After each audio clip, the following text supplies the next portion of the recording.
This video is sponsored by Primate Pool Tools. Use promo code POOLPROS2020 to get $15 off. What did I do wrong? Yeah. Trying to just heat up a hot tub and you drain the darn thing. That's how much I knew about a pool. And I'd be out there, cleaning it, trying to, this is kind of cool, and thinking about my buddy doing the retail side in the store. And I just looked at him. I said, "You guys need help?" He goes, "Talk to the manager." I went in there and talked to the manager. And long story short, I took a job for like $7 an hour to get out of car sales. And testing water at the counter. I mean, at that time, I thought the coolest person in that store could identify a basket from like a maxi glass just by looking at it. I'm like, dude, you're like really smart. And I kind of aspired to be able to identify things about equipment just by looking at it. And I thought, I got to get there. I remember doing that as a new pool guy, walking into SCP, and I'm like, okay, I need this basket. Yeah. And the guy next to you is like, "Son, that's a Hayward Super 2, most common basket ever." Yeah. Like, you don't know what it is. Yeah, and you feel all weird. So I'd get that, big giant, what do they call it, the source book or something like that, and I'd page through it and try to recognize their cutaways to try to identify what a piece of a pump was. What's an impeller or a diffuser or any of that stuff. And then to be able to identify a homeowner would bring water in and you'd test their water and try to, get an idea of their problem with they're having with algae or whatever, and try to know what kind of a chemical to sell them, hoping that it would solve their problem. You hear time after time homeowners coming in complaining about their pool guy. And that common denominator was there's a lot of problems with pool guys out there. This is back in the late 90s. And so at that time, Ron decided to buy a pool route through one of the local pool brokers. It's like maybe 50 pools or so. And he asked me if I wanted to go to work for him. And it was actually a comparable pay to what I was making at the retail store. So I thought, let's do it. So that began, and I think that was about 99. I went out there working with him. I didn't know that much about him. So were you 1099, W-2? A little bit of everything. Okay. I don't think he really understood what he was doing on payroll. Which most of us don't. I was probably more like 1099. Okay. I didn't know that I, realized how bad I had it. I was at the tail end of my working with him. I was borrowing money to pay my IRS bill. That's how much I knew about what I was doing. I was doing all right. I mean, I was selling new accounts for him. I'm like, "Hey, I took on a new pool. Guess what? I got $70 a month out of this, and that was fair money back then." But I still didn't know what the heck I was doing. When it really comes down to it, here I am 21 years later, man to man, there's still times I don't know what the heck I'm doing. That's just being real. Yeah. I always joke around. You walk out to my truck right now, I joke around, Dodge minivans have those stow-and-go seatings. I've got throw-and-go seatings. Yeah.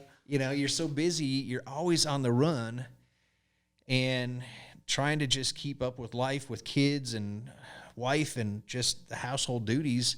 It gets overwhelming when you're busy. And so you just kind of go with it. So when you got from you servicing 50 pools, growing for your, what was his name again? Ron. Growing for Ron, because this was under his organization. He was the owner of the business. When did you step out on your own saying, because I think a lot of us that are in the industry of owning businesses, not a lot of us, but some of us work for other people, whether it be 1099 or W-2, and then we look at what they're doing and I can do it better than that. How was your situation? How did you transition into your own company? I was getting to the point where there just wasn't enough there. Income was actually going down, not up. And I grew up in family business. My dad put me through business school with the intention of taking over a family business, and right when I'm about done with school, he's like, hey, guess what? Got a buyer. We weren't even looking to sell the business, but he had somebody make an offer. And so he says, if we sell, my guarantee or my promise or my deal with you guys, my oldest brother and myself worked for my dad. And he made the agreement that if we ever want to start a business, he'd do what he could to help. Well, I cashed in. I said, Dad, I need your help. It's not working. I'm going down in income. And so he says, I don't know a thing about pools. Cool, neither do I. At that point, I did know. I knew enough to feel like I could make it on my own. And so I went to my dad and I said, if you can't help me with pools, you can at least help me with business. Because I looked at my dad as a pretty successful business person. And so I borrowed $2,500, probably only used about 500 of it. I wanted a little bit of money in case somebody wanted an equipment pad or something like that. And 6 months later, I just gave the whole $2,500 back to him, said, I'm good. Let's see where it goes from here. And what did you do with the $500? Bought the tools that I needed. I brush, net, and caddy, and pole, and some chems, and I didn't even have a pool on account yet. And I'm like, but I got tools. Sure. I didn't buy any customers. Do you remember your first account? I absolutely do. Yeah. It was, oddly enough, it was a customer that I had with Ron. I did not solicit anybody, but that customer came to us through me, through Paddock. And he noticed that I wasn't in the backyard. And a couple weeks later, things were just not the same. And, you know, my own words with anybody, we take on a new customer today, I'll look at them and say, listen, we got to get a couple of weeks to know your pool. So if you notice a little difference, if it hiccups for a little bit, just give us a little bit of grace. We'll get there. And I think that's what happened was I think he didn't know the pool like I did. And it was a pretty high demand pool. It was a lot of pine needles and stuff, and just it had a lot of demands. But you were happy to take it. The homeowner came back to Paddock, who still existed at that time, and asked for me there. And they said, well, he's not around, but here's his business card. And he looked at it and saw a different name. So he calls me up and he says, did you go on your own? I said, well, yeah, I did. He goes, well, I need you because it's not working. And I really hesitated because I'm not the kind of guy to stick it to somebody. I get people today that'll ask me to take on their pool, and I'll see someone else's sticker on a time clock, or I might have even known that it was their pool. And if I know that guy, and I'll just straight up, I'll look at the homeowner and say, I don't want to take food off this dude's plate. If he's really not making it and you want someone new, I'm here, but don't do it just because you know me. Do it because you need better help. Mm-hmm.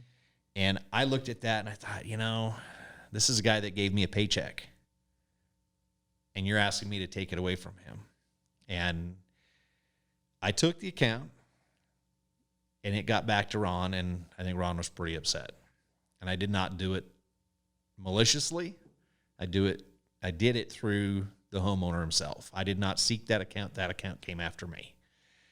That's a pretty hard thing to do on your first account. It was really hard. Because you're in business for yourself. You're on your own. You got this loan. You don't know where this loan's going to take you. You don't know where this business is going to take you.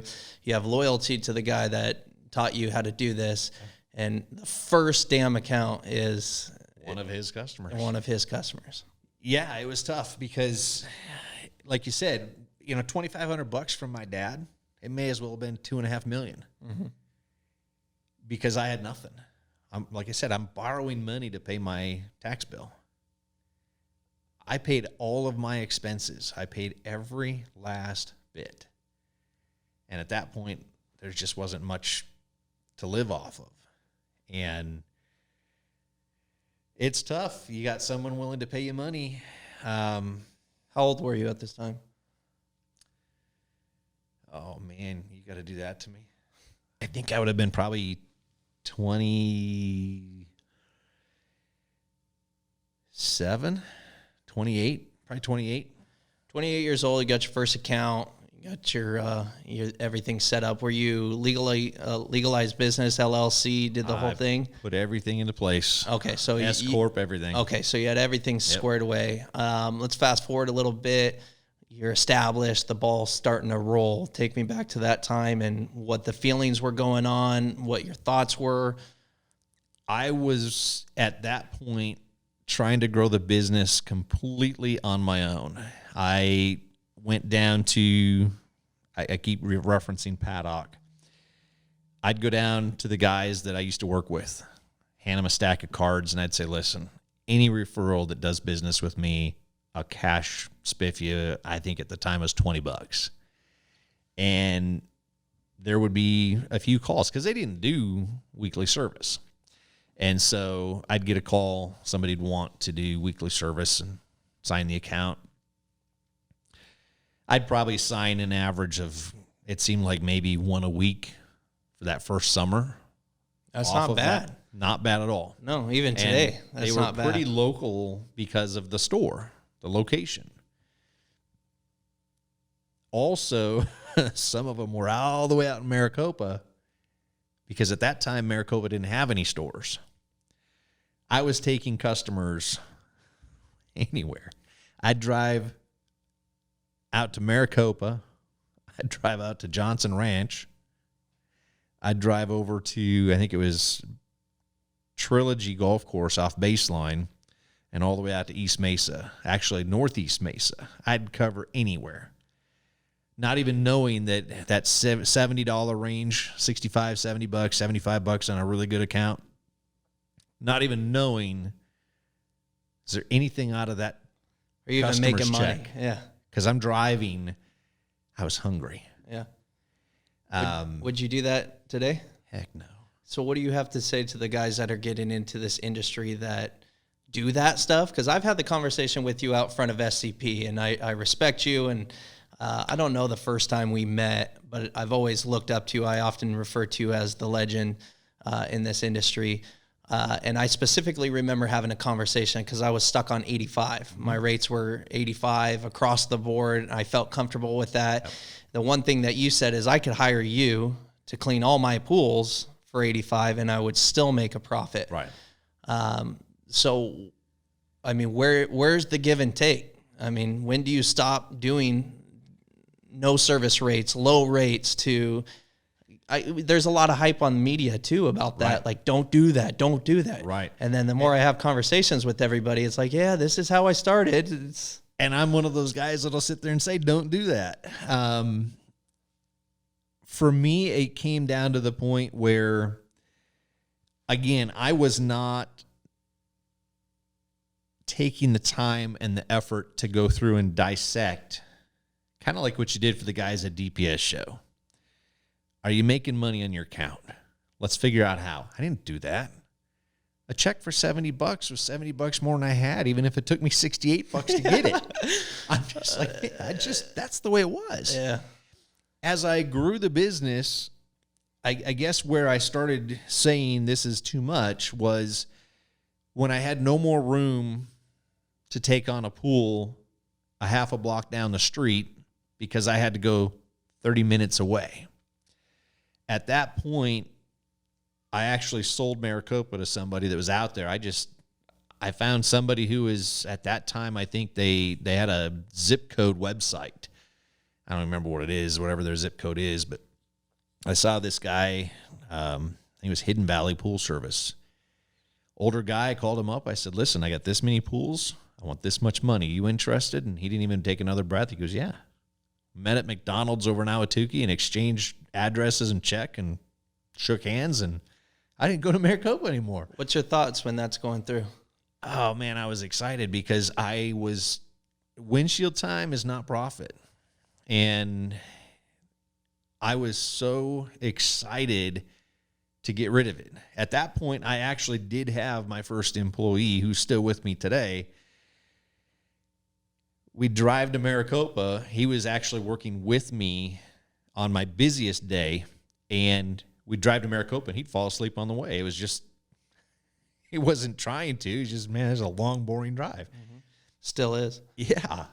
I go out there for the RO business. In fact, I got another one coming up out there, and it's just, I drive out there even this many years later, and it's just a grind thinking, man, I used to do this every week to come out and clean. I used to do it for one pool at one point. Were you afraid to sell those pools? Because, I mean, if you didn't know your numbers, I know it's a large upfront cost, but were you afraid to sell it? Because ultimately, once that money ran out, I mean, there's an end. No, I wasn't afraid to sell it at that point because I had enough business coming in. Okay. We were up at that point, we were probably at least 70 accounts. And so the little bit out there was, I don't remember, it was probably half a dozen pools at that point. And so I wasn't afraid to lose those because we had the space. And we were growing a lot faster at that point. Most of my growth is word of mouth. That little bit of referrals from the pool store would turn into a referral here and a referral there. And backtracking how I started trying to grow, way back in the day, I pulled up the Maricopa County Assessor's webpage. Okay. Clicked on map view and started looking for pools. And I made my own mailing list because I was too poor to go buy a mailing list or rent or whatever you did. And so I made my own mailing list as close to home as I could find, made my own postcards on an old Epson printer, and self-addressed stamped all these postcards and threw them out there. And I, up until about 2 weeks ago, I still had one of those customers from that mailing. And we lost her because she had her pool remodeled and the remodeling company took the account. Bastards. But that's okay. Yeah, not to me. They got a challenge. But yeah, that was how I tried to grow it outside of referrals, was just maps, just printing postcards. What year is this? Probably not much internet stuff going on. 2000. Oh, okay. So you had some. I mean, it was there, but it wasn't. That's what I used was, the webpage from the county assessors to find the pools. Nothing like it is today. Today's internet is extremely valuable. There's so much stuff out there. But the referral stuff, I don't use any of these referral networks, this Yelp and Home Advisor. Way back, I don't remember what it was called. Service Magic. Might have been Service Magic. You get a text message with a lead. Yep. And you race to call and get your credit card charged and take the lead, and usually somebody's just asking for a price. Mm-hmm. I got off that after about a month of credit card bills that I thought were stupid, and till this day, I know there's guys out there that do well off Home Advisor, Angie's List, one and the same, but it's not for me.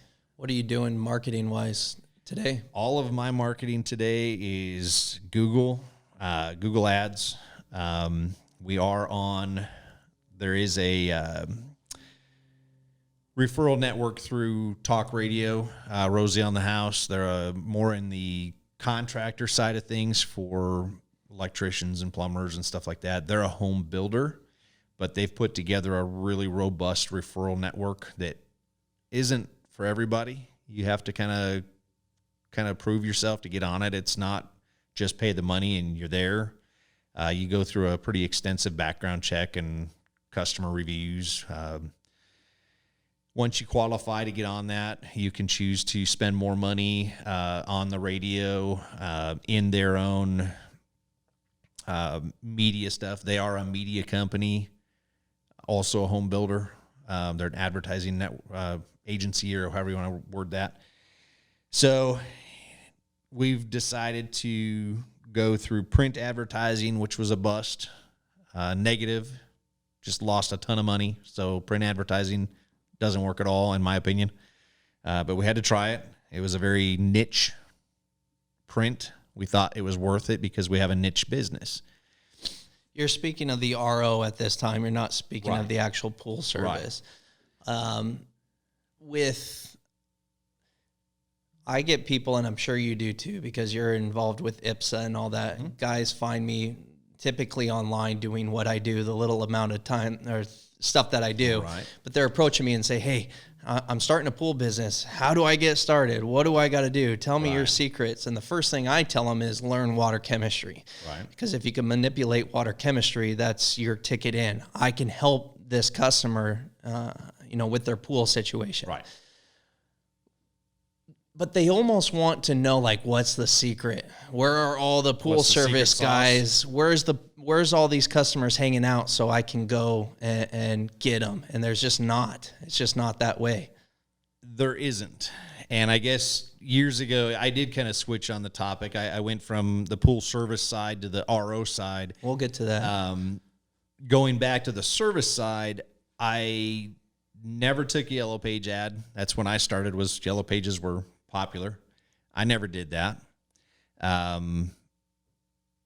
I put a web page out there that I designed myself on one of these, I don't know, iPage or something like that. I sat down for half an hour and made a website and thought, here, I got one. Not putting a whole lot of thought into any significance of it at all. I just wanted to be able to say I've got a website. I didn't advertise. I put magnets on the side of the truck. That got me some jobs here and there. But even till today, I don't have my advertising on my truck is about 6 inches by 6 inches. I don't wrap my truck, although I think that's probably a mistake on my behalf.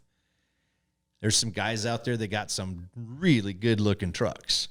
I love your trucks. I love ever since the first time I saw your service trucks, I thought I will always know that truck from a mile away.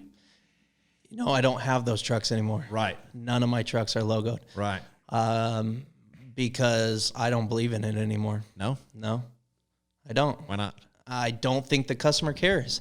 And maybe it's because I'm getting seasoned into this industry and I'm starting to, count my whips and all that stuff Right. and become a little leathered to it. But I will pride myself on telling the customers our techs are uniformed, our trucks are logoed out. It's us. The neighbors know it's us. And I didn't find that enough people cared. How cheap are you is the majority of it. You get the customers that were willing to pay the premium, but most of them are just, what's your price point? They're only concerned about their price point. And second is that their pool's taken care of. The fluff is nice on some behalf. Some people say it looks more professional. I think I take the stand of the guys need to look the part more than the truck, because the truck's not going in the backyard doing the work. Mm-hmm.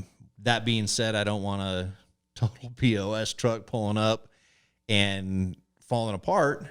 I don't care if you're driving a truck or an SUV. I really don't care. Do you have, you're saying you don't care as far as being the consumer? The worker or the consumer, I guess, some of these guys that are driving their car with a rack on the back get their chops busted a little bit, and I look at it and say, hey, the guy's got to hustle. Grinding. Someday if he wants a truck, let him decide that. Yeah. If he wants to burn his lungs out sucking up chemicals driving in his Prius, that's his choice. If the dude's getting out of bed and he's going and grinding and hustling, hats off to the guy. But that being said, I own trucks. I believe trucks are the answer. As far as logos and stuff like that, I have just a small logo with a phone number, and it has gotten me business. Until you come to your RO trailer. The RO trailer is a billboard parked on a driveway every day. This is not something that you decide to do overnight. I mean, even a bead blasting or a tile cleaning rig isn't something you do overnight. But you took it a step. I mean, that's some huge risks that you took. Steps. Yeah. Explain that process or how you got into that. I saw an advertisement. Man, I don't even know. It might have been Pool and Spa News or some kind of an article. Probably somewhere around 2013, 14, somewhere in there. And I thought, wow, this looks pretty cool. They were talking about the RO stuff in the pools out in California and how big of a deal it was for them. And just common sense in a desert thinks, well, it should be good here. I looked at the cost, and I'm like, man, I can't do that. at the cost on how much it costs to the buy rig. the trailer. Yeah. Back then, they were actually cheap compared to what they are now. I think they were probably around, man, it seems to me the first one I saw was like 90 grand. Yeah. And I'm like, Oh my god, that's a lot of money. I started looking into stuff. There were some grants that I started looking at trying to get. Chase Banks had a grant process they did for a couple of years, and we went through the process to see if we get the grant. I thought the grant would just about buy the trailer and the truck. And so we went all through that process, and we didn't get it. That was about 2014. Did a lot of thinking, a lot of number crunching, and kind of said, screw it. It's too much. And it never left my mind. So you're out there skimming pools thinking about this trailer and the opportunity that it can provide you. Draining pools, thinking, man, there's another option out there. How do I get this thing going? And were you more concerned about the saving the water, or were you looking at this as a business that you can make money in? And I understand both of them, but which one was in your mind more? With the fact that I'm not 28 anymore, part of it was, how can we find something else to expand the business that is not backbreaking labor? My whole work smart, not hard theory, not mine. Everybody's got that or should have that. Looking through the cost of the rig, the average prices that they were getting in California, looking at it saying, okay, if I can get this kind of money and get this many jobs, I should be able to make this kind of money. It's a no-brainer. And every year the price would go up. I'd watch this website and I'm like, man, they're asking I think they were bumping them by 10 grand a year. Jeez. Technology was changing. I mean, it's not that they just decided they were worth 10 grand every year, but fast forward to 2016, I just said, I want to dig deeper into this, and jumped in the truck and did an overnighter to San Diego and actually went on jobs with them and checked it out. That right there is huge. You have an idea, and a lot of us do. A lot of us pool guys were alone majority of the day. We get ideas that pop into our head, and I would say that majority of people do not pursue those ideas. Right. They just let them go and just forget about them. But you pulled the trigger. I'm going to California. I need to see what this is about. I had done enough emails and phone calls that it was time to go touch it and smell it. And the best thing could have happened, I pulled up on the job site to check it out, and it was broke. And this dude's kind of like, okay, I'm trying to sell something that's the size of a house. And worth a house. And it's broke. But I watched him jump right in and get it fixed and back online in a matter of minutes. So then we went through all the process of talking more about it, and then went back to the business and talked more, got to know them a little bit. And that's where we decided if we can get all the ducks in a row that we were going to pull the trigger on it and enter the RO industry in Phoenix. You having the conversation with your wife at this point? Yeah, we've already, we had that talk before I went to San Diego and look at it. Tough choice. What was her opinion? I mean, were you trying to convince her of this? Were you guys working together and bouncing ideas off each other? I think for her, I really truly think put a lot of trust in me, which really sucks. Because got to step up. My wife has fortunately been able to stay home and raise our kids. She hasn't worked for a number of years.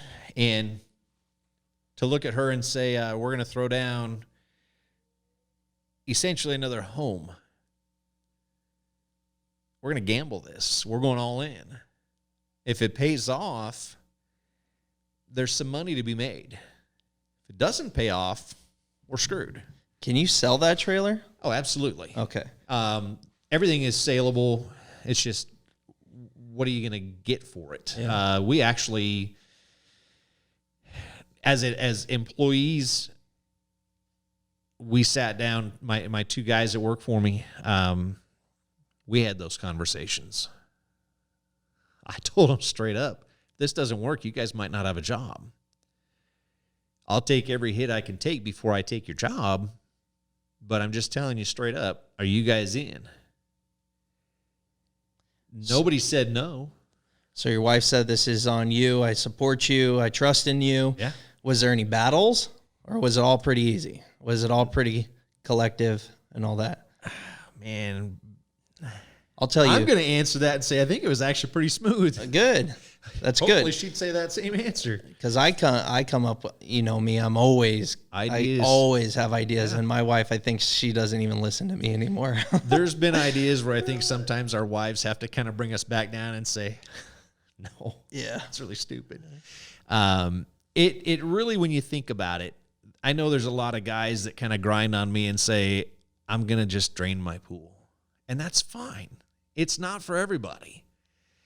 But my wife seemed to think it's a no-brainer. My guys felt pretty much like it's a no-brainer. It should go. But nevertheless, obviously, when you're trying to give a paycheck to a guy to go support his family, it's a little nerve-wracking to think, I got to make this go, because if I don't make it go, there's a lot of us that are going to get hurt. Do you like that feeling? Did you enjoy being in that position, or was that stressful for you and hard? No, it's stressful. I think some people like that, though. There's a side of me that likes to always have something keeping me a little uncomfortable. I would like to think that I'm a calculated risk taker, pushing the envelope a little bit. Obviously, I think I can show I push the envelope a little bit, but there's a side of it that when you overcome that obstacle, whether that is kind of going back to the pool service days, when I was building my route, I worked a job for a Lowe's home improvement store. And there was a point where, like I say, you break off and sell Maricopa or hire your first employee. The day came where I'm sitting at dinner with my wife and daughter, and they said, would you quit Lowe's? And I'm looking at them like, you guys are nuts. Why would I give up this money? And it was about time. It looks like you make enough money on the route. You're busy all day long on the route, and then you go work this other job. We want you to quit. We want you at home. There's a lot of sacrifices a pool guy is going to make to build that business, and a lot of it is time. You can't buy time. The only way you can get more time is proper time management. That's your only option. And getting rid of that one route was time management. Getting rid of that nighttime job was time management. Then I dive off into this RO thing and kind of lost all sense of time management because now I've got, too many things going. We're in peak season with both sides of the business, the service side, the RO side. Both phones go nuts all day. And I start to look at it, say, how do I reel back in for proper time management so I can spend more time with my kids and my wife? And you essentially started a new business. So you had your pool service business. You saw this. You wanted to jump into it. You jumped into it. And I think in the pool service industry, we all get into the service side. That's a very easy spot for us to start. Right. There are the guys that start in different areas.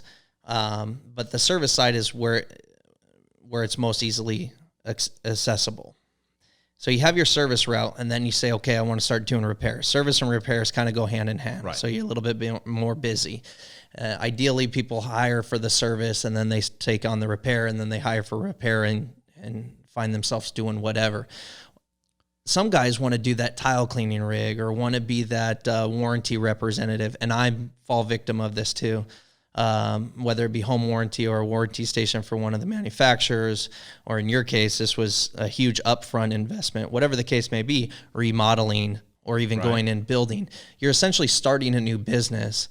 And it's not, although it has to do with pools, they don't realize that when you open that door, it's like starting over again. I want to clean tile. Nobody knows you clean tile yet. Yeah, you're a pool guy and you could contract that stuff out to pool techs. You know, you're a pool guy, you have an RO trailer, so you know a lot of people in the industry, but you're still building a new business. The funny thing about the RO side is it's a lot like building a service route. Here we are 3 years down the road, getting a lot of return calls this year. We got some last year, second year into it, but this year we're getting a lot more of those people that we did 2 and 3 years ago coming back saying, hey, come do it again. So it's almost like you're building a whole nother route business, because if you serve them right the first time, this is no different than tile cleaning. Any other kind of maintenance, you might want to go in there and say, I want to be the best doggone cartridge filter dude in town. That's the specialty thing that I want to focus on. And you are essentially building another route. Serve that person the best you got, put your best foot forward, knock their socks off the first go-around, so hopefully the second go-around, there's probably going to be other people in your field. Happened to me. I pulled the trigger on this trailer and turned out that at the exact same time, 3 of us in Phoenix were building one at the same time with the same dealer. Oh, dude, you had like the perfect storm going on right now. We all sat down before any of us took delivery of our rigs. We all sat down for lunch and said, hey, competitor, what's up? And it was great. I mean, honestly, you know how I am with pool service.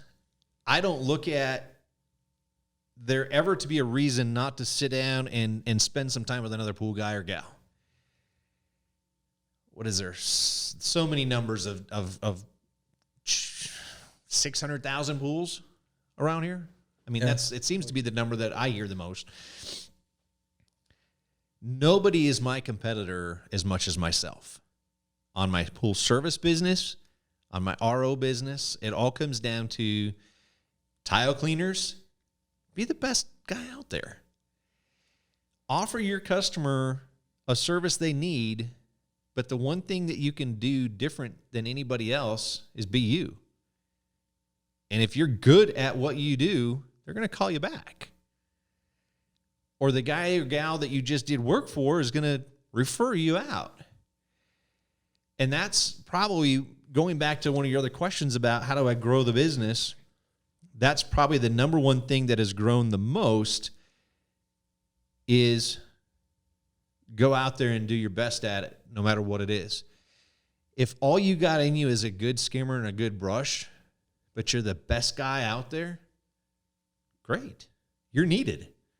If you're the tile cleaner who knows how to do tile cleaning without burning somebody's tile up, you're needed. In my case, I wanted to go out there and do the RO. Yeah, it's about money. It's business.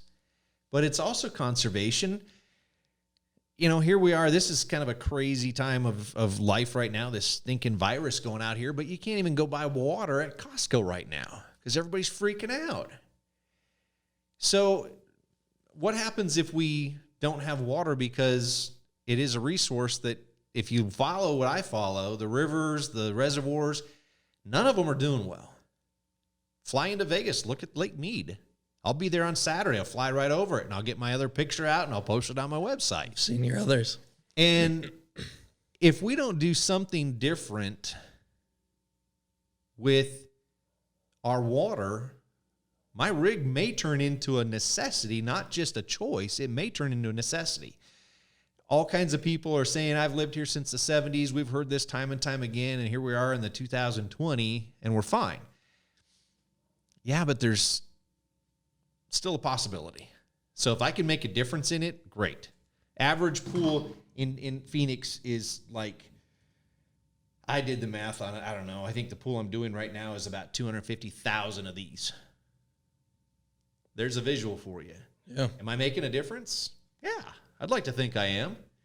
Instead of wasting it down the drain, you're putting it back into the pool. And I'm making profit in the middle of it.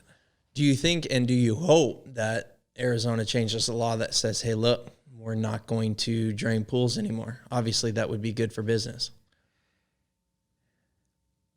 There's a real bittersweet side of that thought because it's a tough one for the homeowner. If I step out as a homeowner and answer that question, no, I hope they don't, because I think it puts a real big stress on everybody. All the guys that don't have a trailer, all the guys that have a trailer. I'd love to see them incentivize it to try to give the homeowner maybe a better reason to choose to not throw it away, that hopefully that would reduce the chances of that mandate. I hate mandates. HOAs and all that stuff. We've had conversations on social media about HOA little rent-a-cops and stuff lately, and we're fighting our own HOA about parking on our streets. I don't want to see it become forced down our throats that you can't drain a pool. But as of right now, we're not doing anything to prevent that. Right. Hopefully there's enough that, if you take all the people that offer the service that we offer, if everybody does even close to the amount of business that we do, there is millions of gallons being saved per year with these trailers.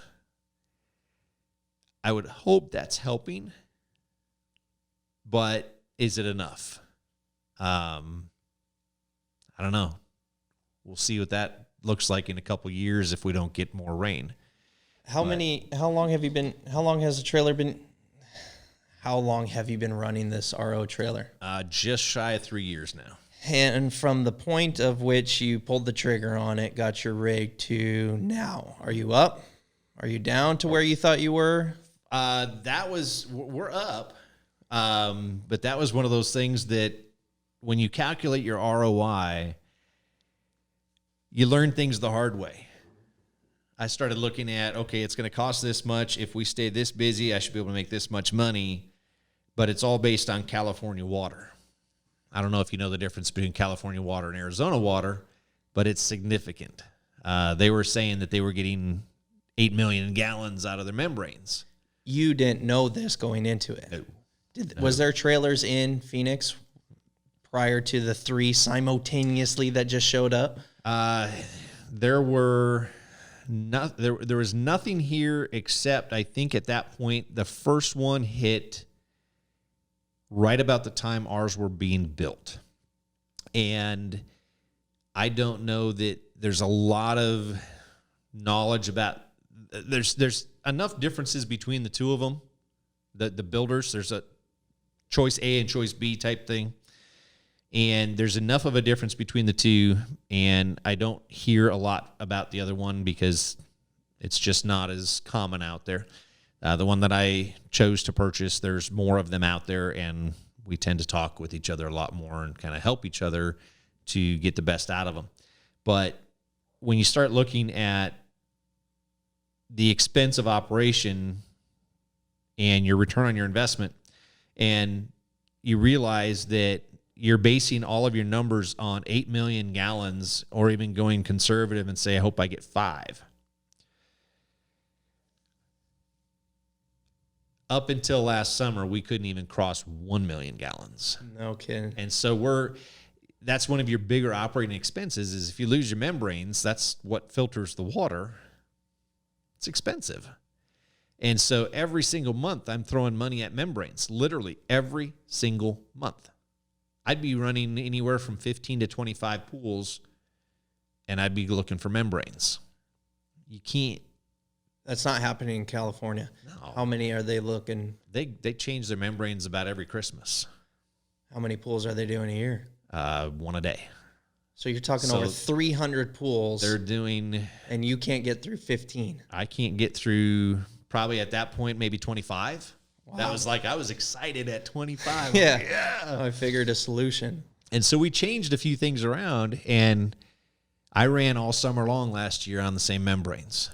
And so ROI just shot through the roof. I shouldn't say ROI, but profits were shooting through the roof last summer compared to the summer before, because we finally found some settings that we had to kind of change around that help salvage the membranes.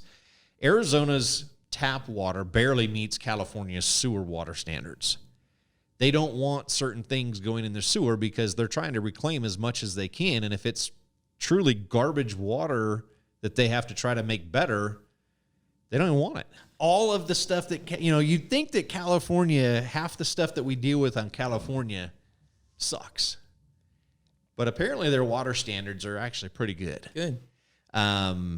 Arizona, not so much. I mean, we have good water standards. It's just that we start with such crap water that I'm trying to run it through these membranes, and it's eating them up.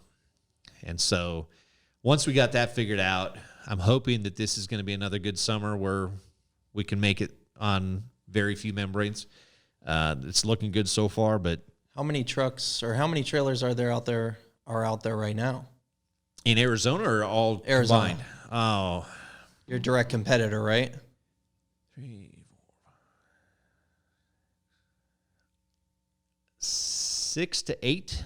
Are you watching those trailers? Because I know I watch a few of the trailers, one in particularly, and that thing sits. Yours is always behind your truck.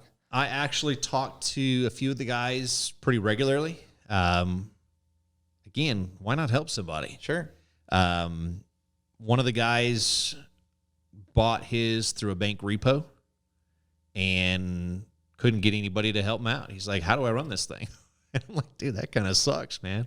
Did you get a good deal on You it? got a killer deal. Gosh, damn it. I would have jumped on his deal in a second. Really? His rig didn't even have 30 hours on it. How many years got? Today, just serviced it at about 4,500. Oh, gosh. I put more than 30 hours on my rig when I went to train on it. I think his was like 30 or 35 hours when he bought it. Wow. And so I invited him right onto my rig. I said, come on over. I'll show you how to run it. And I just messaged him the other day. He's had his at least a year. He might be 2 years into it now. And we still keep in touch because he's got something that he can help me with sometimes, because he's actually a really intelligent guy when it comes to mechanical stuff. And so I may have a question about how does something get fixed. And so I lean on him, and he calls me up sometimes and says, hey, you ever run into this? I'm like, yeah, I have. One of the other operators, we used to talk somewhat regularly about trying to figure out Arizona water. We haven't talked for a little while. Another one of the guys that was at that lunch meeting, we've only talked literally a couple times since, but not because we don't want to. It just hasn't been a reason to. Aquaman, he and I sat and talked at Desert Pool and Spa Show. He's got a rig. Why not talk? Yeah. So is this a business that you multiply? Time will tell. I've wanted to multiply it, but until I can get a real solid feel for what that ROI is,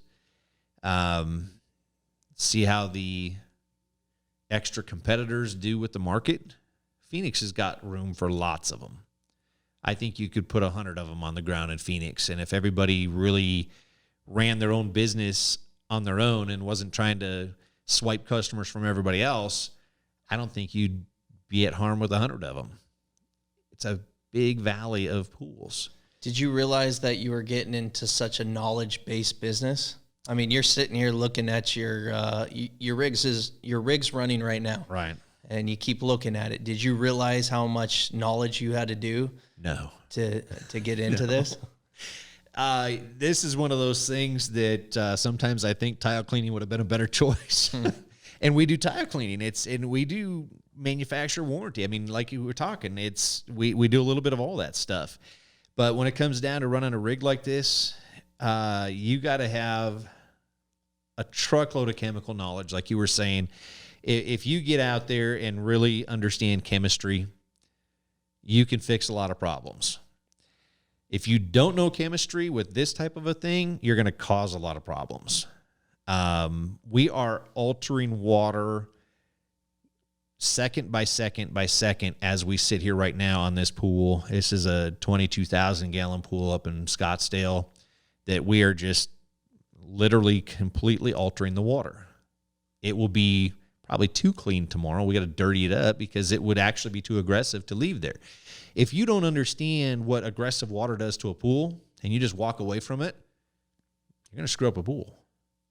Now you're going to be out of pocket. Hopefully you got insurance. If you don't have insurance, now what? Is anyone going to invent something that sits on the pool? I honestly don't think we'll be able to. This company that built my rig has a inline for the Autofill that's pretty cool. I see. It's expensive, but it is out there. So you're getting to the water before it even touches the pool. Exactly. My thought, and I've talked to other guys, is just deal with the water once it's in the pool during the filtration system and all that. The membranes can't handle the chlorine. Chlorine will burn RO membranes. I see. And so you would have to have something that can, either a carbon filter that can remove the chlorine or some kind of a holding tank. You know, some of these bigger pools, like you see at the big schools and stuff, these big Olympic pools, how they have their little holding tanks that they'll treat that water and then release it and pull some more in and keep cycling that water. If you had a ability to set up something that way, then I think you could realistically do something on a residential pool. So filling in a pool is an option.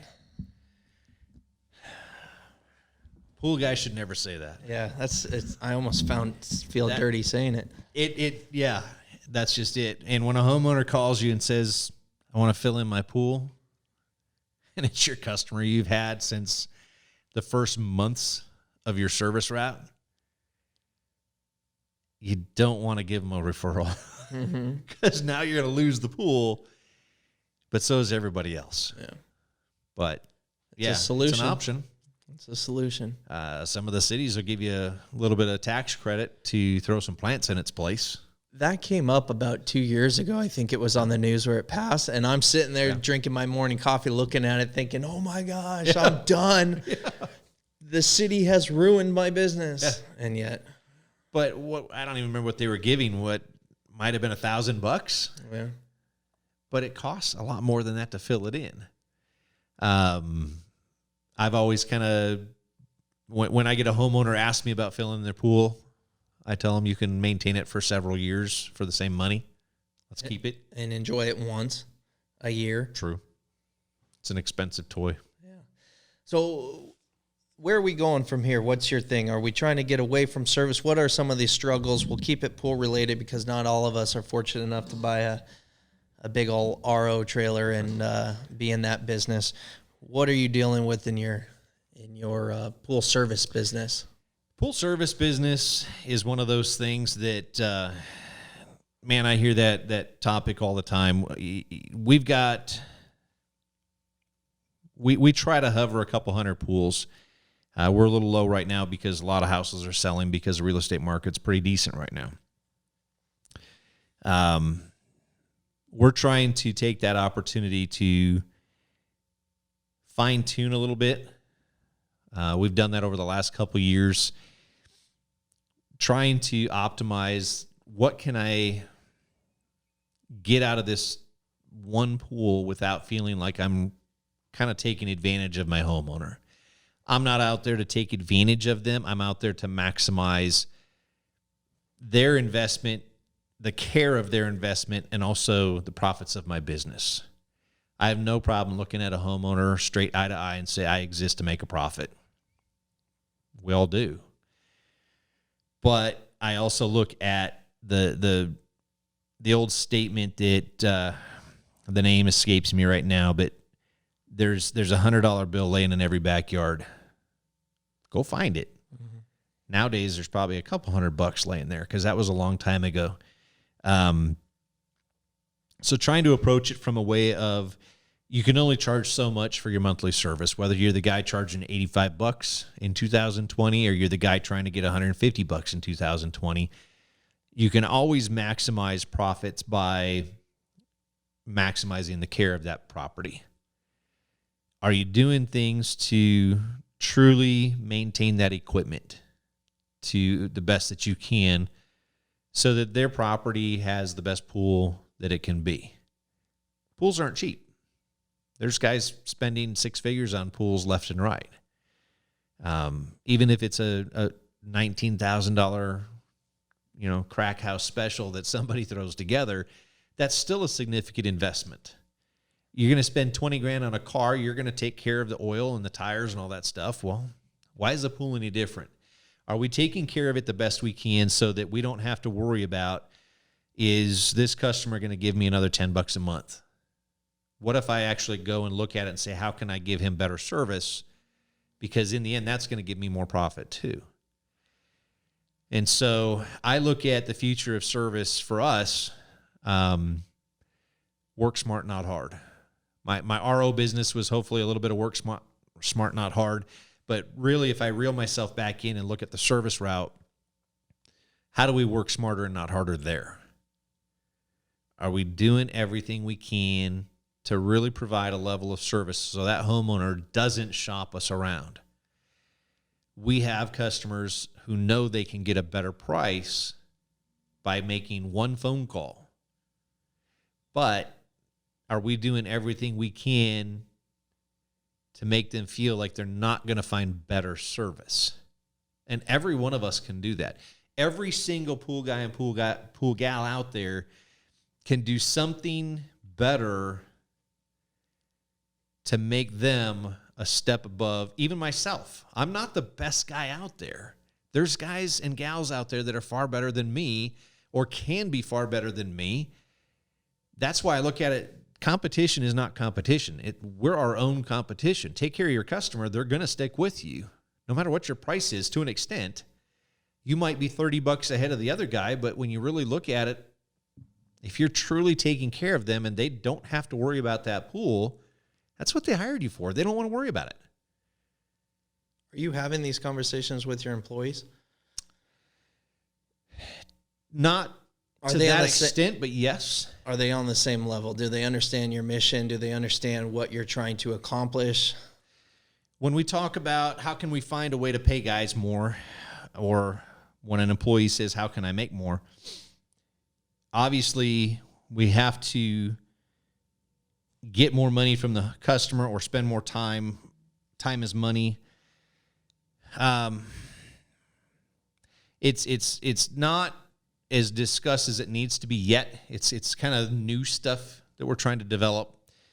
We've always kind of tried to push around November to push out this suggested maintenance because, let's face it, nobody wants to do it when it's 120 out. We'd rather do it when it's nice. And I think kind of stepping back from that, there's certain things we can't do in the middle of the summertime. But those things that we can, why are we not pushing at them all year? Hey, we really should do this.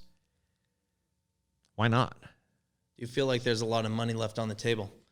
I mean, you mentioned every $100 in the backyard. Yeah. Are you missing filter cleans? Are you not? Absolutely. Are you not getting that RO or the drain even? Yeah. Are you not getting that repair? Are you not updating the customer's equipment when it needs to be? I mean, is numbers in pools the solution to all of our problems? Getting more pools? No, because then I think you were talking about it once before. I was reading about, weren't we talking about law of diminishing returns? Yes. Okay. I've read a little bit more about that just recently too. And more pools is not, in my opinion, the best answer. Less windshield time, i.e. get rid of Maricopa. Yeah. Johnson Ranch. I don't even cross the 60 anymore. I live off Williamsfield. I won't even go north of the 60. Yeah. I get somebody a call and I'll look at the guys. Hey, they're right at Southern. No. Like, really? But you have to draw the line somewhere and you got to stick to it.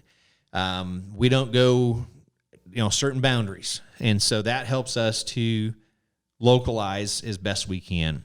But I know for a fact, myself included, I get so busy when I was on the route. I know for a fact that you could have walked my route and said, Steve, you didn't get this.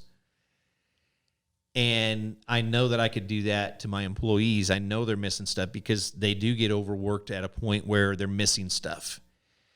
If we take the opportunity when we're down a little bit in the pools to really maybe refocus, I think with real estate transactions, we're probably down 5%, 7%, somewhere in there on numbers, not on dollars, but just strictly numbers. So if we take away the numbers of the pools and just say, okay, let's just not worry about those right now. Let's take that opportunity to really, truly look at our customers' asset. What are we doing to provide the best care that we can so, A, they don't leave us for someone else. There's thousands of pool guys in Phoenix. Walk out your front door and there's one right there. All day long. Number two, what are we doing to make sure they feel that we are, like I said, taking care of their asset to the best we can? That's going to inherently bring profit. It's pretty easy to look at a homeowner and say, you need this, and here's why you need it. And if it's not some exorbitant cost, they're probably going to say, let's do it. Especially when it's time to swim in it. And especially right now with the economy the way it is. How many people are telling you no right now? Oh, man, we're bidding automations and heat. Those are the two telltales for me. When you're putting in heaters on properties that don't have heaters and you're putting in automation, let's face it, nobody needs to be able to run their pool off their phone. Yeah. So you're going to spend a few grand to be able to pull up an app that tells you economy's okay. And I just bid one just yesterday. Mm-hmm. Guy said, I want Wi-Fi operations just like the guy across the street has. So I think, where do we go with pool service? In my heart of hearts, I think we really have to focus on, I guess some people will call it that concierge service. Are you really, truly serving your client? I'll get into a rough one. I think this is a rough question, and I know that a lot of guys out there avoid conversations like this because they have employees, but are employees... Some people always want to be employees, but some people want to move on, or like you and myself worked for somebody else and I can do this differently.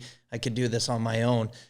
How do you view that? How do you view a guy that's been with you and wants to go do his own thing, or not necessarily wants to go do his own thing, but be a shot caller or be able to go in a direction that he wants? It's tough. I came from there. My philosophy as a boss or owner, whatever you want to call it, I like to refer to myself as a co-worker sometimes, not just the boss, but I try to treat the guys well enough that they don't want to leave. I try to pay them well enough that they don't want to leave. But there is a defined limit that you can't give more money unless you find more money. I expose as much as I can about what I call second shift. You go out on the grind all day long out in the field. Well, next thing you know, you get home, kiss the wife, play with the kids, sit at the desk. Takes a big toll on everything. What are you trading it for? How much money can a guy go out and make more than what he's making with me? I don't know. I don't know what his capabilities are. Is he a business operator? I can't answer that. Only he can. Is he a risk taker? Can you truly throw it all out on the line and say, I'm going for it. And if you fall on your face, what's plan B? Do you have reserves? Do you have a second income somewhere to? That's where I went. I worked a night job. It's a really tough battle as a business owner.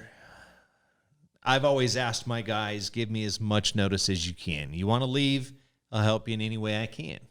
You've given me part of your life as an employee. If you're bailing, don't leave me high and dry, please. I beg you. Yeah. Nobody wants that. But if there's any way, I guess a lot of it's because of the way my dad was. I'll help you in any way I can. Don't take my customers. Don't ditch me and just come leave the truck and the keys in my driveway.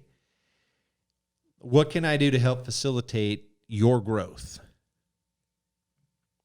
I'd rather not, because now I got to figure out who's my next employee. And I've been very blessed. I have a 17-year employee and a 8-year, I think. So that's pretty fortunate. I've had other guys work for me through the years, family, non-family. For some reason, the three of us just work. Anything more has always been a battle. Could there be a solution where some guys don't need to go out on their own? Right. Some guys don't need to go take those risks. They don't want to, but they need to evolve. They need to increase. They need to keep making money. I don't think that I don't think that every guy should go out and do their own thing. But if they're that concerned about it, if it's eating away at them that much, to be able to be involved more in the business that they're in. For the longest time, I kept the cards close to my chest. Right. I didn't release information, and just recently last year, it's all on the table now. We've talked about this. They know everything. There's nothing that I don't hold from them. If they want to know it, I tell them. It makes us a little bit more of an equal. I'm just trying to figure out if there's a way that we can come together as a team and benefit in this industry. I don't see it ever being cornered. I don't ever see it being something where someone's going to come in, own 51% of the market or whatever the case may be. Not a chance. And run it. But when we get into this industry, was there ever a time that you thought that? Oh, man. I remember a time when starting out, my brother-in-law at the time, he wanted to go national. He's like, how do we scale this national? I'm just thinking, wow. I would never, in my wildest dreams today, ever want to grow nationally, because I just think that would be a wicked headache. But scaling a guy right now to say, okay, how can we keep you going further? I think that's an area that a lot of us could use a lot of help figuring that out. I think that ideas are hard to come by that really are going to work. I've had a million ideas, but every time I turn around, it's like, that ain't going to work. That ain't going to work. But how many have I implemented? Nothing. Mm-hmm. So let's say, what are you taking on a client? Client calls you right now, you know nothing about them, nothing about the pool. What are you pitching this client for service? Cost-wise? Yes. We're going to try and start at 110. Okay. Go up from there. So you're at 110. I work for you. I've worked for you a few years. I understand. I'm going to go out on my own. I want to go out on my own. I want to start my own thing. I don't really know anybody. I'm not going to take your business from you. What do I do? That first call comes in. What am I selling that customer at? You're hungry. 85. Yeah. And people get ripped apart. If you ever see anything on social for less than 100, people are getting ripped apart. And I find that quite hypocritical, because you don't review, unless there's that, prime pool guy that's just been amazing since day one. And I don't even want to talk to them. But he's going to go out and get 85. You know as well as I do that the margins aren't there. Right. Is there a way to keep that guy under you? And like you said, give him the 85. I'll give you your pools. I'll give you the pools you're servicing for a less dollar amount. You manage the chems, you manage the gas, you pay your own insurance, you pay the fees. You have a business right here. 1 year down the road, I'll give you X amount of pools. So in 1 year, if you want to peace out and leave, you already have 10 pools. Year Right. 2, second. Year 3, 4, 5. And then year 5, let's just say that my take on what I'm taking will diminish down to a lesser amount. Right. And then at that point, because these guys don't understand how much shit is involved in running a pool business. You go out monsoon season or not, you go out, you service your pools, you get home, you want to have time with the family. Some people don't have time for the family, but Right. you have a dirt bike, you have a dog, you have video games, you have something. But the billing is calling your name. All the time. Are you disciplined enough to do that billing? My research says no. Mm-hmm. Invoices are always late going out, therefore late coming in. You're always robbing Peter to pay Paul. So why wouldn't these guys team up with someone and say, hey, I don't even want to deal with that shit. You can do all that because you've been doing it and you know how to do it and you're effective at it. But why can't I just partner up with you and say, hey, give me X, do the deal that I just explained? Why not? Let him do his $85 pools, and if you're able to get $130 for it, you get the difference for managing the accounts. Is that what you're saying? Yeah, exactly. So the guys that are thinking, I'm going to undercut the industry so I can grow, I'm going to do it at 85. Heck of a plan. I'll just give it to you. Take it. Pretty much what I told you a couple years ago. Yeah. Why don't you do my pools for 85? Yeah, do my pools for 85. I'll even go in and say every year that you increase or stay, I'll increase, what's inflation, 4%? I'll increase it 4%. Now, eventually you're going to hit a ceiling where they're not going to be able to expand on that, but there's no reason that can't happen. There's no reason that can't happen. It's interesting how this kind of came full circle about the conversations at SCP. Yeah. Comes right around to the same thing. It kind of puts you on the best golf team. You have the resources, somebody at your side who's got your back to help you take care of all of that, invoicing. What do I do when this happens? How do I combat this? How do I fix that? It's all still there. People don't, maybe they do understand there's buying routes. You can buy routes. Sure. And sell routes. People think they're going to live their retirement off of selling their route. And I think they got a big, they got something else coming. But as far as purchasing a route, you could go out and purchase a route and I own my own business. Great. How do I invoice those people out?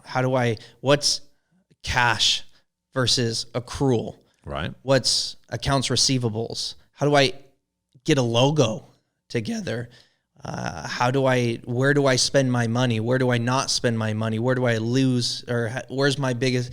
It baffles me that it's not always the right way to go out on your own. I don't think anybody's ever really sat down and thought of that before doing it. Some guys may have, yes. They may have worked for somebody who is just an absolute tool and didn't know how. There's one that I was reading a post recently where a guy's just, the boss doesn't sound like he's really, truly knowing what's going on. There's a case where that guy can probably do better for himself. But there's a lot of guys, I think, that it's just that sense of pride. I'm going to do my own thing, sink or swim. I'm going for it. And buying a route, like you said, there's no guarantee in that other than what you're going to spend. You don't know what you're going to make. There's not even enough information out there to tell these people that are coming into this industry what your profit margin is on $50, $100 accounts. No. None. Because there's too many variables. There's too many variables, but I don't think that enough people know that information. I think that's a very accurate statement, because there's times where, as much as I feel like I have become a fair veteran in this industry, there's times where I myself don't have the answers until I really sit down and think, well, geez, I didn't even think about that. There's a whole nother expense I didn't think about. I've done this for 21 years, and I still don't have all the answers. It's the collaborating. Even guys like yourself and myself can sit down and trade knowledge and gain something to benefit ourselves, maybe one little tweak in our own business that might throw something to the bottom line. So, like, to your point, guys that truly have no experience other than operating their route, not operating the business, but operating the route. It's a whole different level operating a business over operating a route. Yes. And to have that added, let's just call it a security blanket, to be able to, like you say, collaborate with one another in-house, so to speak, because you're not really collaborating with your competition. It's complete in-house. And I think that's a great idea. I think that's a benefit and an asset that, to my knowledge, has not been really put out there. I think it's a great idea.